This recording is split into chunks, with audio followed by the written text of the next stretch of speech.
Welcome to the Thalberg Foundation's New Thinking for a New World podcast.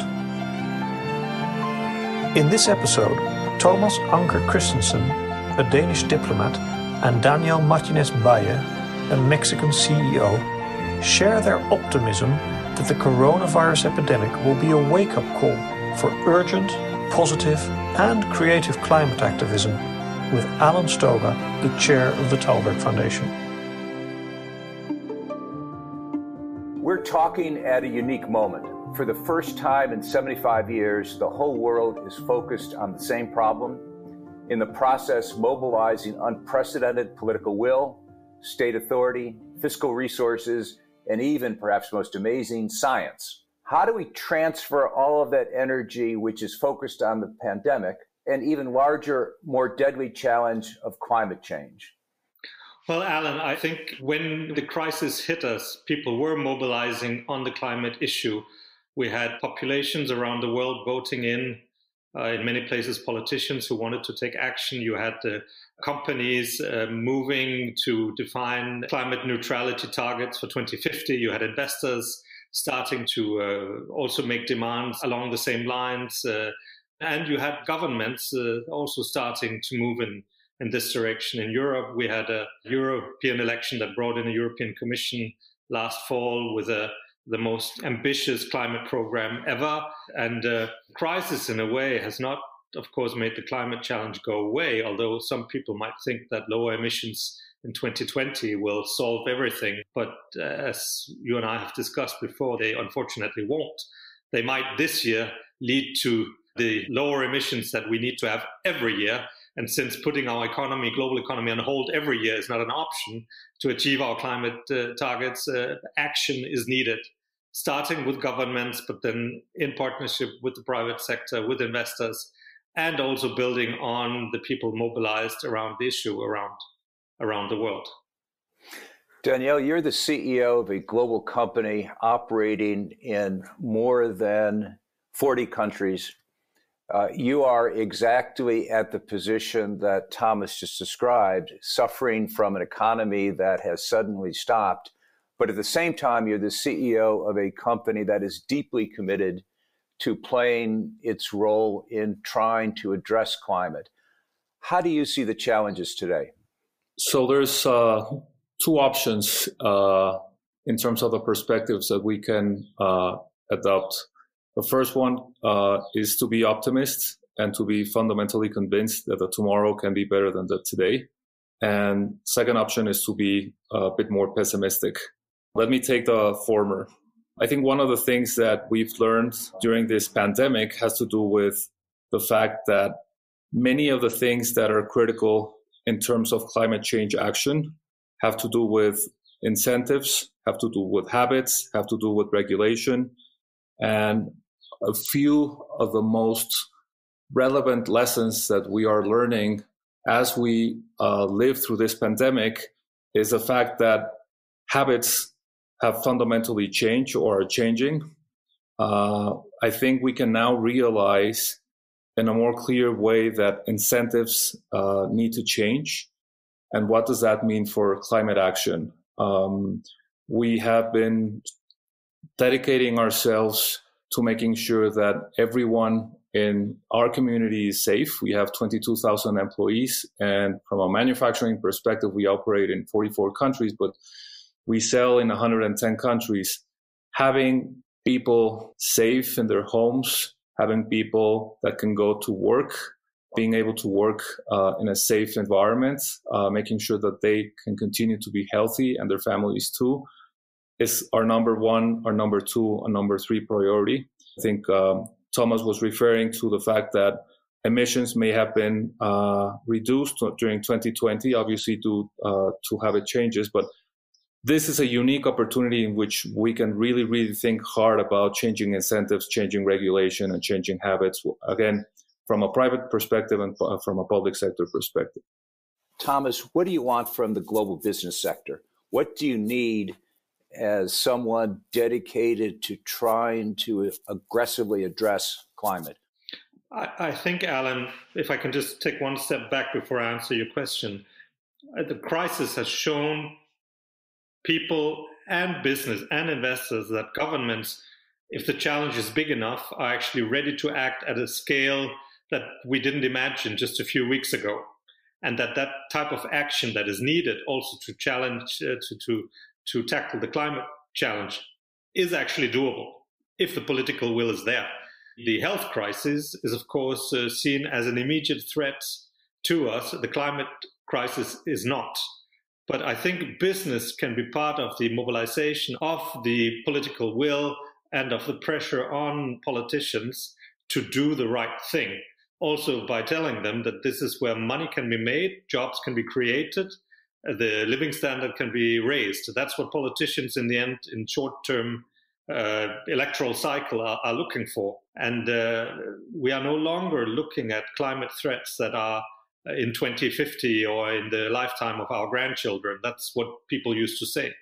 They're actually live and kicking right now. The US economy lost hundreds of billions of dollars due to climate change-induced hurricanes and weather events last year.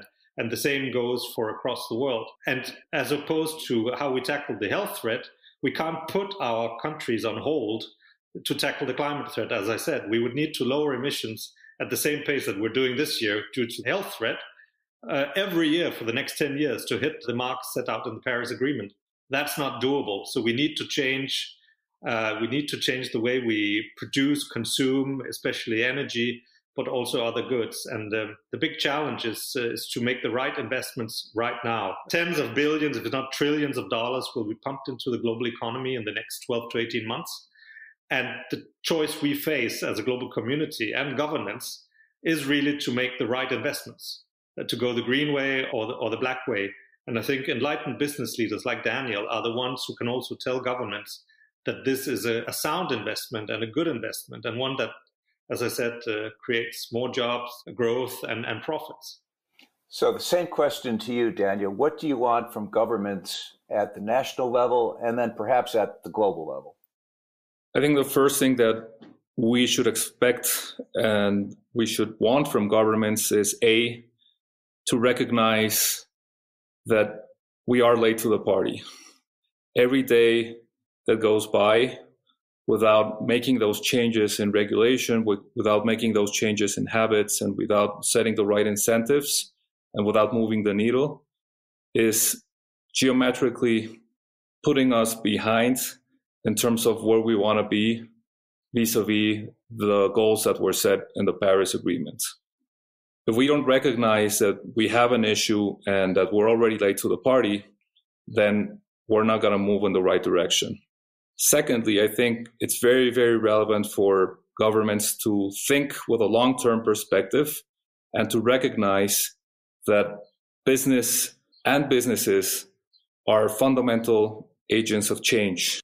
And while people in governments may not be there for more than 4 years, 6 years, shareholders have definitely a longer-term perspective because they stay with a much longer-term sort of life frame.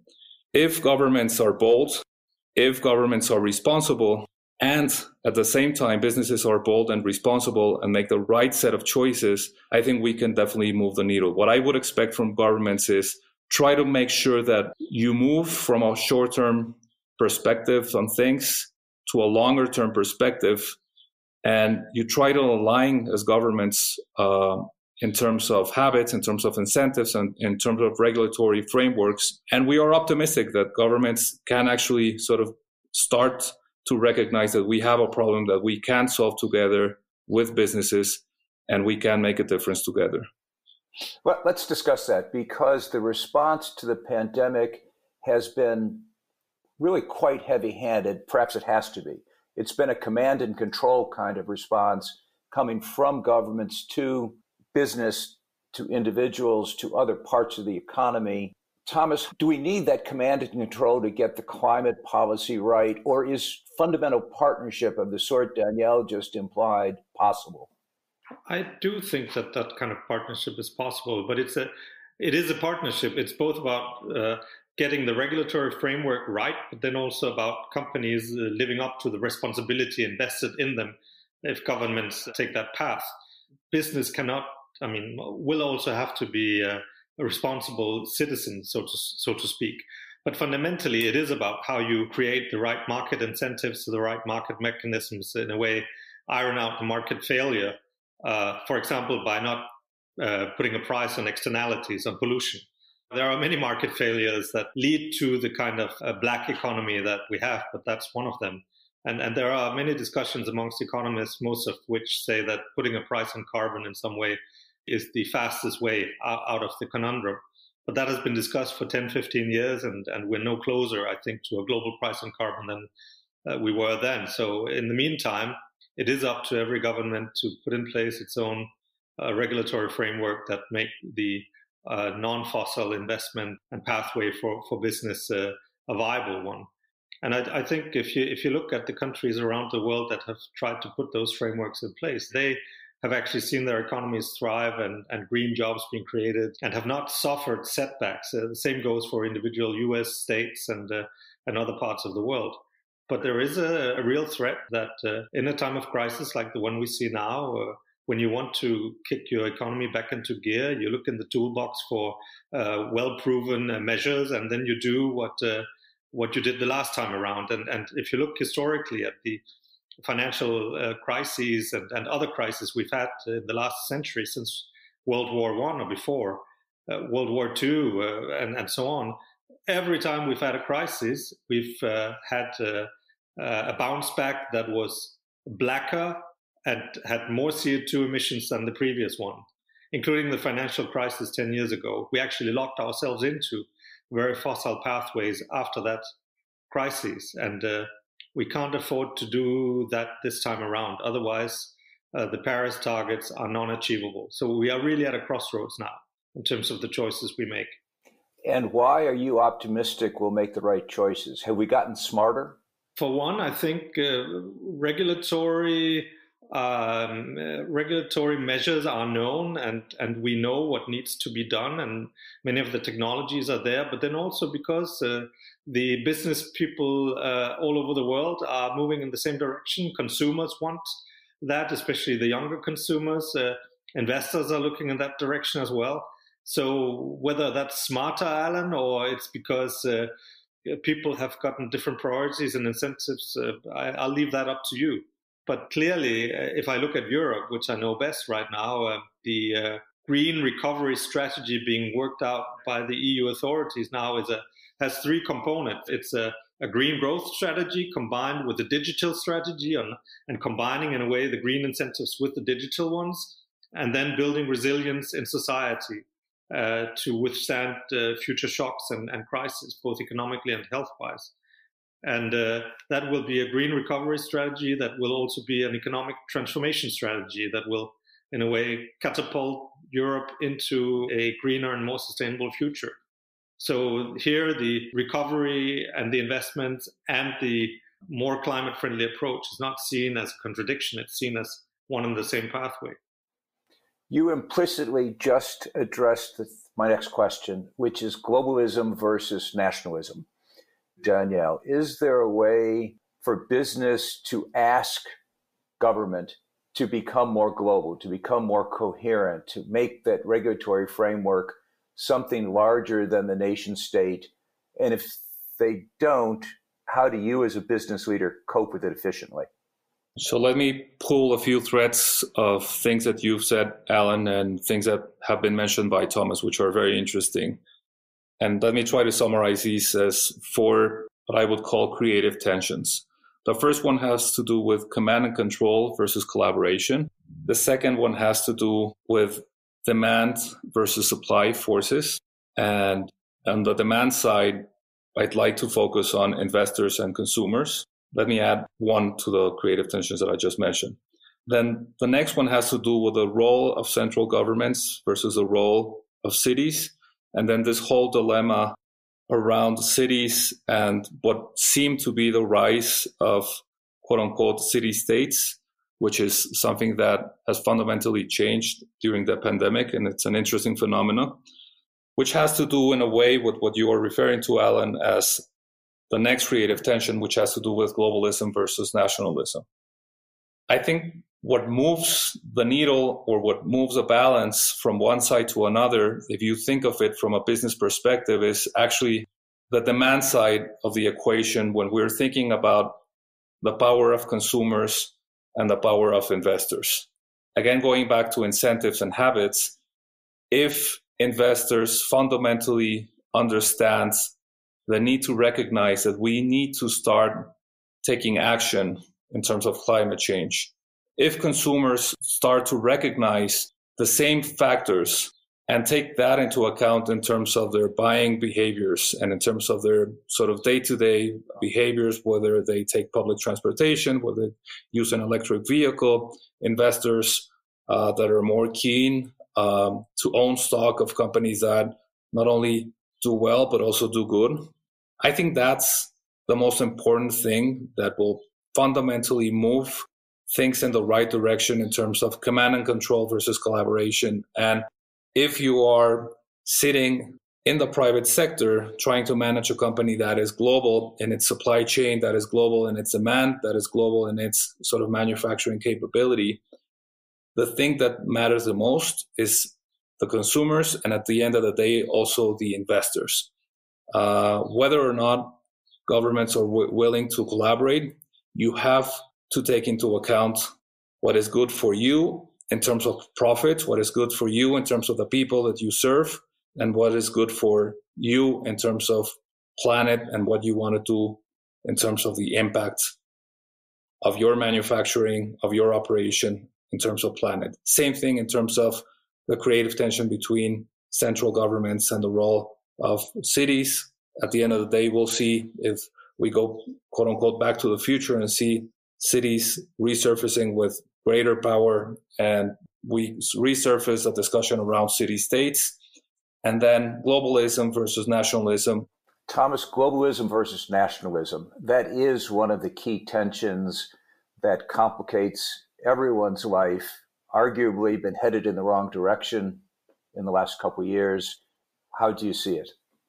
Well, I think this crisis, in a way, puts that tension on the mark, in that as a first step, all countries in the world retreated behind nationalist walls defined by their borders, and we closed down air traffic. We're having this conversation. Well, maybe we wouldn't have this conversation online anyway, but now we're forced to because we can't even travel. So that's the downside. On the other hand, it's also shown to many governments the need to be self-sufficient, for example, in energy. The International Renewable Energy Agency says that 75% of what's now installed new capacity every year is renewable energy. So in some strange way, the nationalism of the crisis actually, I would guess, will further push the green transition in many countries, simply because it's more affordable, and the security of supply is safer, except maybe for those few who have vast oil supplies. But even oil doesn't substitute for power generation in terms of electricity. So that's one trend. But secondly, of course, we have assumed for years that it would be at the negotiation table, the global process of climate negotiations, that we would find the solution to the climate crisis. And although that's where I also spend a lot of time every year, I actually am convinced that the real economy, the market, is where solutions will also be found, and that in some ways the global negotiations always play catch up to the real economy. The countries around the world are able to codify at the negotiation table what the real economy and the market has already shown, because most countries are not ready to go any further at the negotiation table than where they believe their businesses and their investors are already headed. So there is an iterative process between the consumers and investors that Daniel is talking about, and the global action and the ability of countries to agree.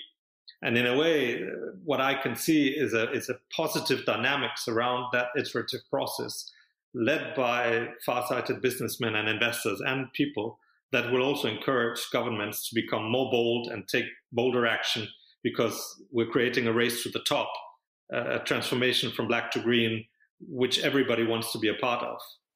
That's a terrific point. Danielle, you spend a lot of time thinking about and trying to encourage innovation.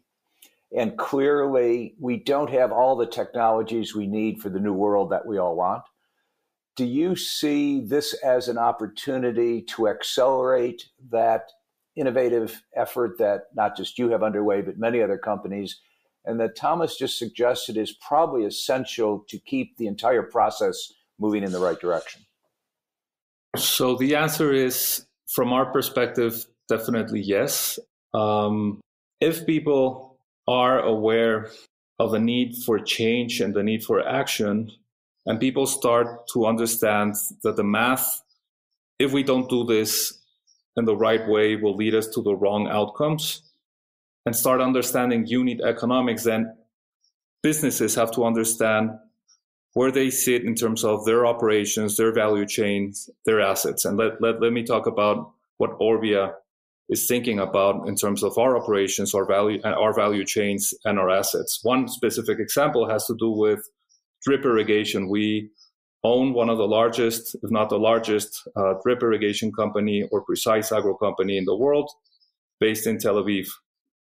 If we understand unit economics and the impact of methane in agriculture, and we take into consideration that methane is 86 times more potent than CO2 in terms of temperature increases, and we take into consideration that rice agriculture with flooding methods is responsible for approximately 11% of global anthropogenic methane emissions, how can we better design for rice production if today, with our existing technology, we can show tenfold emissions reductions with drip irrigation versus flood irrigation?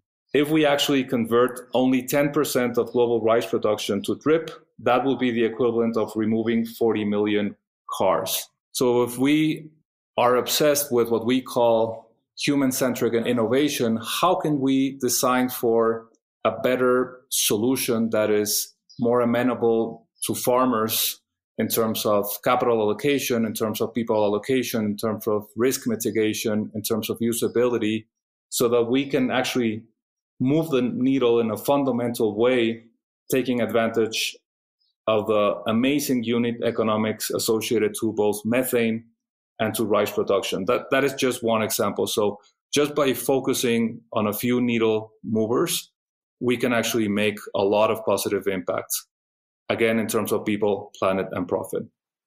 And those are the kind of changes that I would argue aren't going to be regulated from the top down, but are going to come from businesses like yours recognizing opportunity, responding to incentives, and acting in both their own interest and in the collective interest.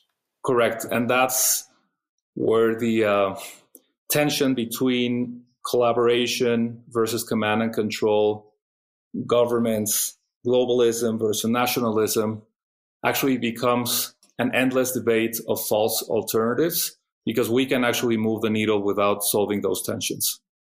You are both fundamentally optimistic because you're both fundamentally in the business of trying to achieve positive change. Let me insist on being a pessimist for a moment. What if we fail?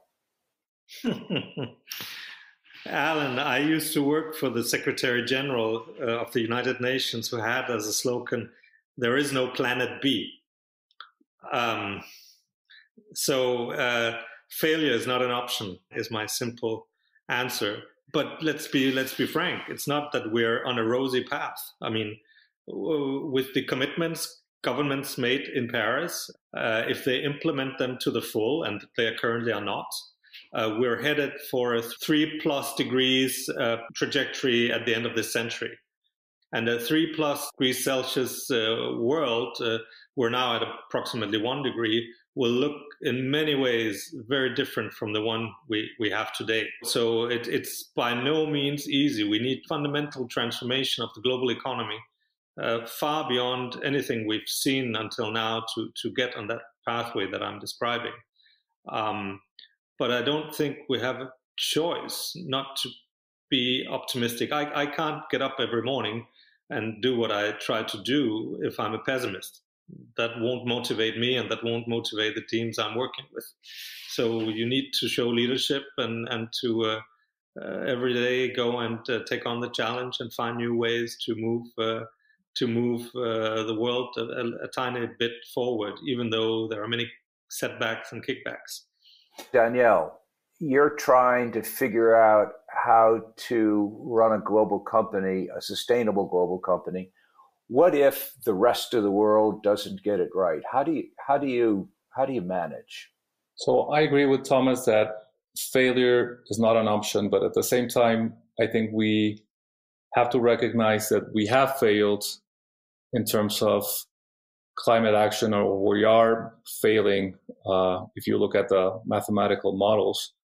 And at the same time, we can't fail. And I think if we've learned something out of this terrible situation that we're living during this pandemic, is that we just cannot fail. I fundamentally believe that how we spend our days is, of course, how we spend our lives. And life is about daily choices. And in those daily choices, whether you, again, are a consumer, you can actually sort of make the right choice in terms of what kind of transportation you will use, what kind of products you will consume. If you're a business person, what kind of investments you will make, thinking about your operations, thinking about your value chain, thinking about your assets, thinking about your supply chains. I think people understand that we're late to this party and we need to catch up.